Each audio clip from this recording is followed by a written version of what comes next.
नमस्कार, NockingNews.com में आपका स्वागत है। मैं हूं गिरजेश वशिष्ठ। सरकार ने विशेष सत्र बुला लिया है संसद का।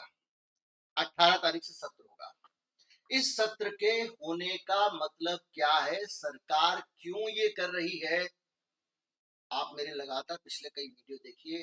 तेजी से सरकार के पांव के नीचे की जमीन दरक रही है और सरकार चाहती नहीं है कि अब और उसको नुकसान हो। और उसी से बचने के लिए सत्र बुलाया गया है। और सत्र में जो एक देश एक चुनाव की बात हो रही है, वो उस देश के लिए सबसे खतरनाक चीज साबित होने वाली है।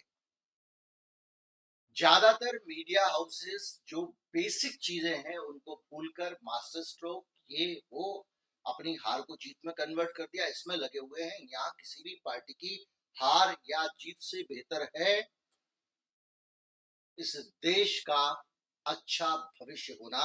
कहीं मत जाइए, चैनल को सब्सक्राइब कर लीजिए। आज इसी बारे में बात करेंगे। मैं अभी आया।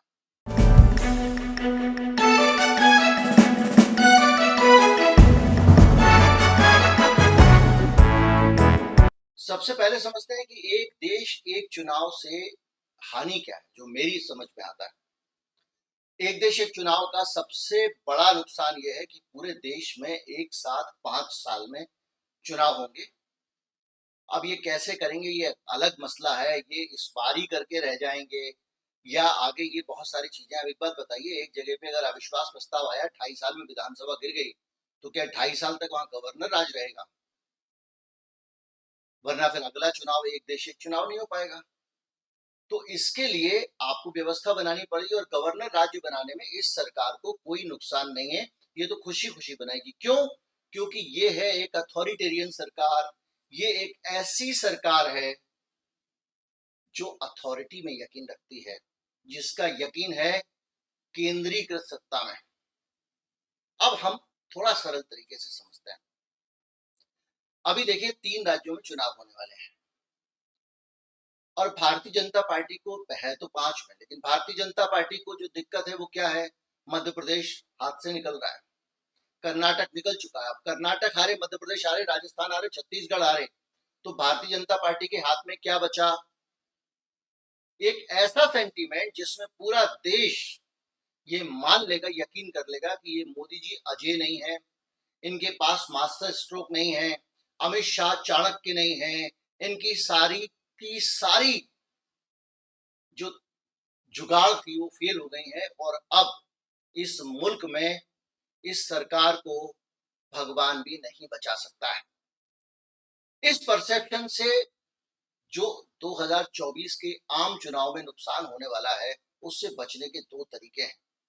इससे पहले कि सरकार चारों खाने चित गिरे, वो चाहेगी कि चुनाव हो जाए, क्योंकि तेजी से मामला सरकार के खिलाफ इस देश में माहौल बन रहा है।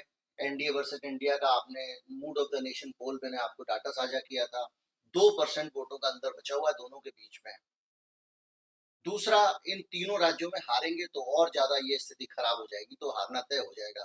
तो क्यों ना हम तीनों राज्यों के साथ ही देश के चुनाव करा दें और पूरे देश में मोदी के नाम का डंका और उनकी जो पब्लिसिटी की कैंपेन है, उनका जो धन संसाधन है।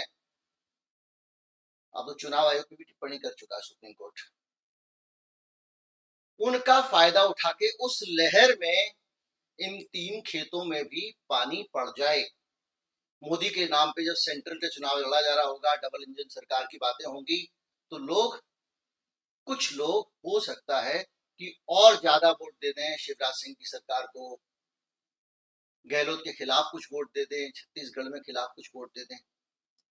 तो एक तो इनका मकसद ये साफ दिखाई दे रहा है कि ये चाहते हैं किसी भी हालत में मध्य प्रदेश की हार को टाला जाए, राजस्थान की हार को टाला जाए, छत्तीसगढ़ की हार को टाला जाए। इसका एक ही तरीका है कि इनके चुनाव लोकसभा चुनाव के साथ करा दो। इनके चुनाव होंगे नहीं जी, टापते रहिए आप। चुनाव नहीं होंगे तो जाहिर बात है कि कम से कम हार तो टल गई। अब लोकसभा चुनाव तक अपनी इमेज बनाने के लिए जो कर सकते हैं, साम दाम दंड भेद करेंगे, तोड़ फोड़, ईडी वीडी सीबीआई जो करना करेंगे। एक तो मकसद। दूसरा, लेकिन इस मकसद की पूर्ति के लिए जो एक देश और एक चुनाव का ये फार्मूला लेके आ रहे हैं, इसको आप लोकतंत्र के नजरिए से समझिए कितना खतरनाक है। आज सरकार को डर लगता है 4 राज्यों में हारने का, तो सिलेंडर सस्ता कर देती है। आज सरकार को डर लगता है तो आओ लाडली बहना योजना चलाती है। क्यों? क्योंकि इस देश में चुनाव होते रहते हैं, इसलिए सरकार को अपनी कुर्सी जाने का डर है और वो कुछ ना कुछ लोकप्रिय कदम उठाती है। वो किसान आंदोलन से भी डरती है, यूपी चुनाव से पहले उसको वापस ले लेती है, सारे काम करती है। लेकिन 5 साल में एक बार चुनाव होने का मतलब यह है कि सिर्फ एक बार चुनाव आते आते रेवड़ियां बांटनी है आखिरी के 1 साल में या 6 महीने में। बाकी साल आप जो चाहो करो। आप कल्पना कीजिए कि इस देश का पूरा किसान वर्ग गुलाम बन जाता अगर एक किसान कानून पास हो जाता। इस देश में आप और हम बड़े बड़े उद्योगपतियों, धन्ना सेठों, अडानी अंबानियों के रहम पे होते अनाज के मामले में, क्योंकि उनको अनलिमिटेड अनाज भंडारण करने की इजाजत दी जा रही थी। किसानों की जमीन पे खेती बड़े अमीर लोग कर सकें, इसकी इजाजत दी जा रही थी। ऐसे खतरनाक और जन विरोधी कानून जो पूंजीवादी सरकारें लाती हैं, पूंजीवादी सरकार चाहती है स्टेबल सरकार हो, सरकार के पास में खुला हाथ हो, यही चाहते हैं अमेरिका और पूरी दुनिया के देश।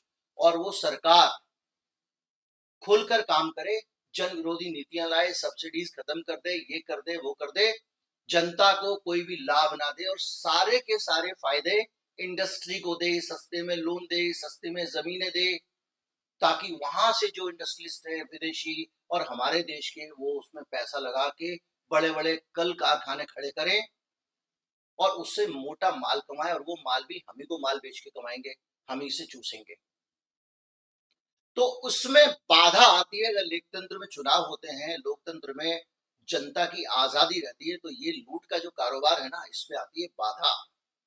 उस बाधा से बचने के लिए जरूरी है कि बार बार चुनावी ना चुनाव होंगे, न जनता का प्रेशर रहेगा, ना मुफ्त में अनाज बांटेंगे। जो मुफ्त में अनाज बांटने वाली योजना है, वैसे तो रेवड़ी रेवड़ी करते हैं मोदी जी, ये भी बंद हो जाएगी। भाई केजरीवाल जी भी नहीं देंगे किसी को कुछ। और ये जो मुफ्त में अनाज की योजना कायदे से ये कोरोना के लिए बनी थी। कोरोना काल में लोग भूखे मरे थे। जब कोरोना निपट गया और खोपड़ी पे आ गया चुनाव, तो सरकार ने मुफ्त अनाज योजना लागू की, बहुत सारी लानत बलानत सहने के बाद। लेकिन एक भी मान के चलिए चीज की, अगर ये एक देश और एक चुनाव का कानून लागू हो जाता है, तो सबसे ज्यादा फायदे में रहेंगे इस देश के पॉलिटिशियन। उससे भी ज्यादा, चूंकि इस देश में पूंजीवाद भी नहीं, इस देश में क्रोनी कैपिटलिज्म है, सरकार कुछ उद्योगपतियों को बढ़ाती है, तो वो जो होगा उसको भी समझिए। तो वो जो उद्योगपति सबसे ज्यादा फायदे में रहेंगे, वो सरकार के नजदीकी उद्योगपति रहेंगे, और घाटे में रहेगी जनता, क्योंकि जनता का डर निकल जाएगा नेताओं के अंदर से। जब 5 साल तक तुम्हारी कोई पावर ही नहीं है, अभी तो क्या है कि 5 साल तक पावर भले ही नहीं है, लेकिन बीच बीच में अलग अलग राज्यों के चुनाव आते रहते हैं, तो उसके लिए सरकारों को झुकना पड़ता है जनता के सामने। गरीब गुरबे की सुनवाई हो रही है। इसके बावजूद इस देश में अमीर कितना अमीर हुआ है, गरीब कितना गरीब हुआ है। आप मेरा ऑक्सफैम वाला एपिसोड देख लीजिएगा। देश के 1% लोगों के पास, 5% लोगों के पास ज्यादातर दौलत है। यहाँ इस देश में खाना पीना, नौकरियां सब या तो अमीरों के पास है या अमीरों से जुड़े हुए लोगों के पास है। उनके जो कर्मचारी हैं, उनके जो कामगार हैं, जो उनके उनके मतलब उनके मैनेजमेंट के लोग जो है, जो आपका शोषण करने के लिए बैठे हुए। गार्ड तो 1800 रुपए की नौकरी कर रहा है जो बाहर बैठा हुआ है। 1800 रुपए मैंने ज्यादा बता दिया, गार्ड लोग माफ कीजिएगा, 8000 की नौकरी।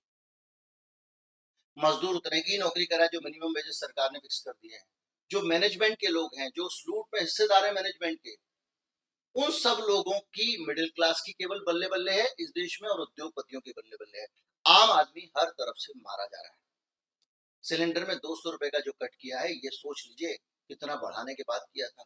लेकिन अगर चुनाव का डर नहीं होता, अगर नहीं लगता कि राजस्थान मध्य प्रदेश में लुटिया डूब जाएगी, तो सरकार ये भी नहीं करने वाली थी।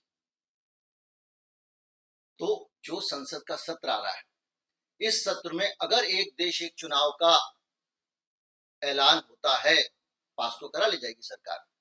बजट के लिए धन का एलोकेशन होता है, तो ये लोकतंत्र के लिए सबसे काला दिन होगा। ये इमरजेंसी से भी ज्यादा काला दिन होने वाला है, क्योंकि इस देश में चुनाव ना हार जाएं, इसलिए सरकार की संविधान प्रदत्त शक्ति का इस्तेमाल करके संसद के जरिए चुनाव की तारीखें बदलकर राज्यों में सरकार को बचाया जा रहा है, पहली चीज। और जो कानून ला रहे हैं सरकार को बचाने के लिए, वो कानून और भी ज्यादा काला कानून होने वाला है। एक देश एक चुनाव मतलब जनता की ताकत छिन जाना।